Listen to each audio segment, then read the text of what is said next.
Hello, viewers. I am Mr. Dilip Kumar Pal, reader in political science, presents before you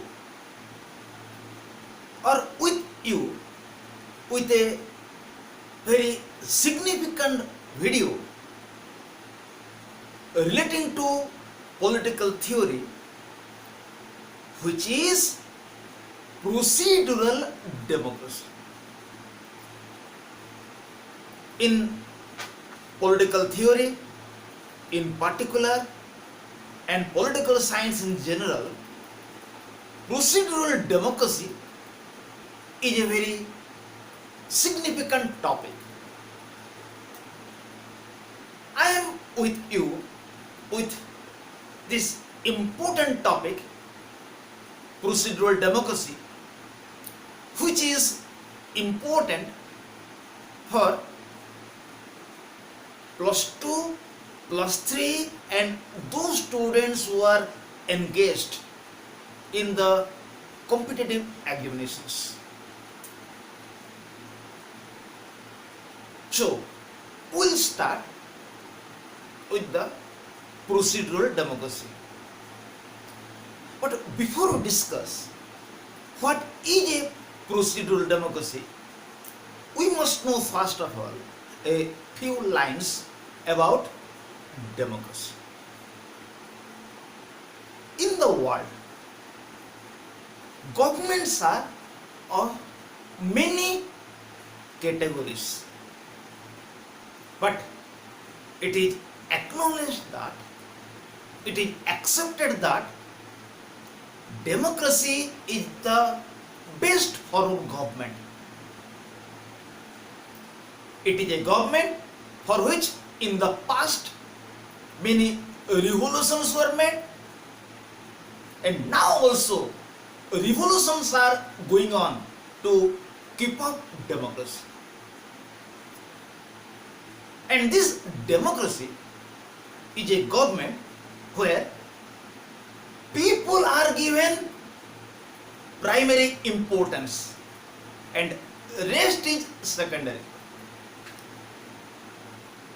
In democratic form of government, people are primary and rest is secondary. So, it is known as people's government. But democracy is also of many categories, like procedural democracy, deliberative democracy, and substantive democracy.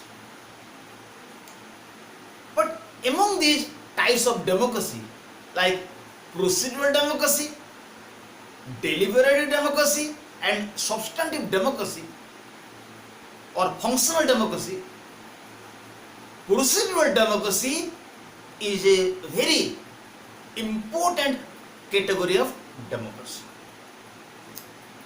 It is observed in India, America, and Switzerland. And it is also observed in some nations. But primarily it is observed in India, America, and Switzerland. So, procedural democracy is an important category of democracy. So, what is procedural democracy? Procedural democracy is a democracy where every work, every step is carried on the basis of procedures. Nothing is made haphazardly, nothing is made unsystematically. Rather, every work is undertaken on the basis of procedures. Procedures are important. Nothing is made out of procedure. For example, in indirect democracy, people elect their representatives. It is a procedure, and these representatives are elected under the supervision of election commission. It is a procedure, and after representatives are elected, they take their oath. It is also a procedure. Again, these representatives take every decision on the basis of majority support, and these representatives are given some privileges on the basis of law. So, in indirect democracy, in general and particularly in India, all the procedures are followed. Nothing is made unsystematically. It is an example of procedural democracy in India. In America also, procedures are followed. In America also, the president is elected for 4 years, and the president is elected on the basis of a procedure.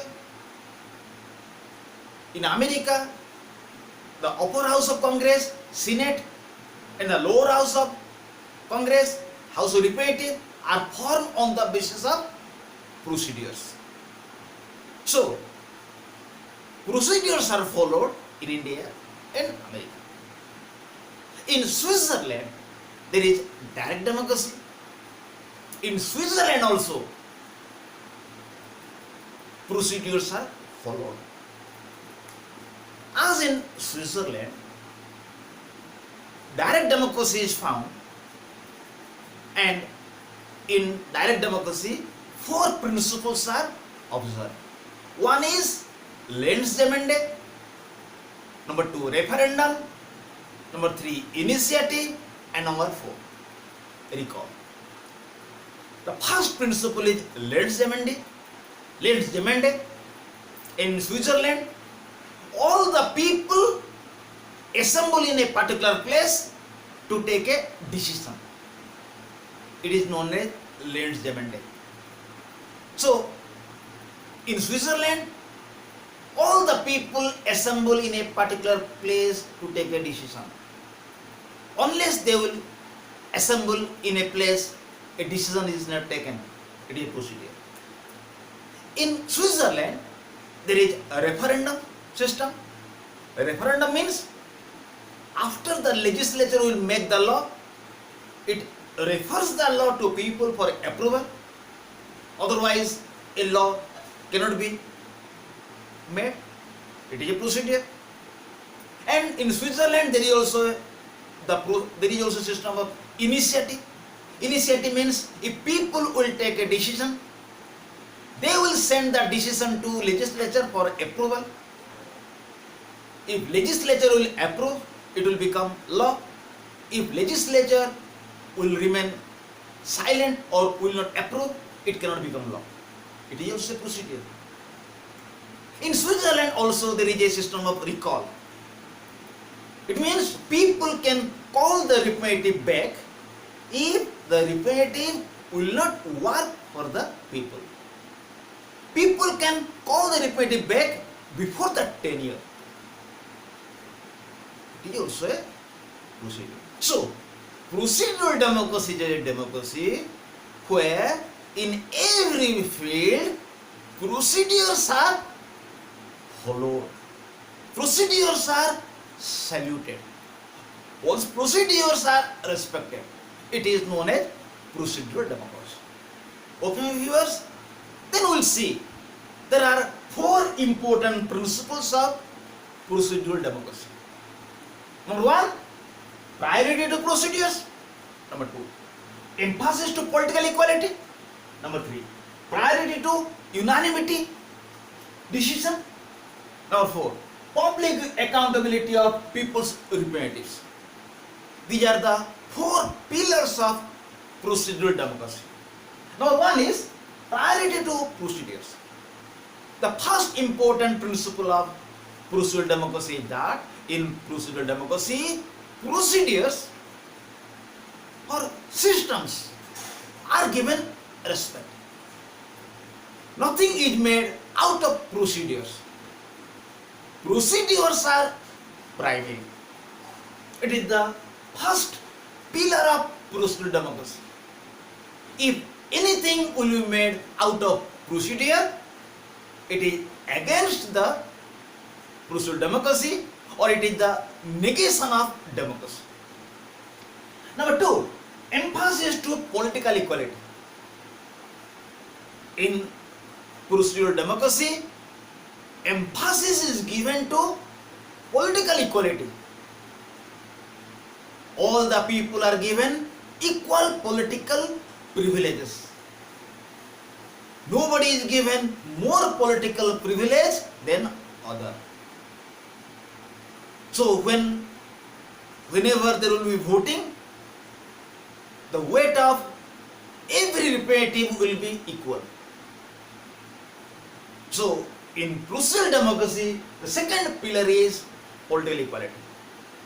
It means all the people are given equal political weight, equal political privilege. Nobody is given more privilege than other. If it is against procedural democracy. Okay, viewers, very good. Number three, priority to unanimity decision. In procedural democracy, every decision is taken in an unanimous way. Whenever any decision will be taken by the representatives, they must be unanimous with one another. If there will be a division among the representatives, then the decision cannot be taken. So in procedural democracy, no doubt decision is taken for the country, but the decision will be taken unanimously. It means that decision will be taken which are being approved by the representatives of people. This is the third important pillar of procedural democracy. And the fourth one is the public accountability of people's representative. In procedural democracy, there is public accountability of people's representative. It means, no doubt, people will send their representatives, but these representatives are responsible to people. People are the source of power. They will send their representatives to take decision, and these representatives will be ultimately responsible to the people, who are changed by people from time to time. In India, representatives of people are changed in every 5 years. In different nations, different term of people's representatives are found. So, in procedural democracy, the fourth pillar is public accountability of people's representatives. People are the ultimate source of power. Their representatives will be responsible to people, and the representatives are changed by people from or by periodic elections. So these are the four pillars of procedural democracy. Out of four pillars, if any principle or pillar will be absent, procedural democracy will not be in real sense. So, in this video you are clear about main principles of procedural democracy. Number one is priority to procedures. Number two, emphasis to political equality. Number three, priority to unanimity decision or unanimous decision. And the fourth one is public accountability of people's representative. So in this video you are clear about the meaning of procedural democracy, which is a category of democracy. But there are some weak points of procedural democracy. The first weak point of procedural democracy is that procedures are primary, public interest is secondary.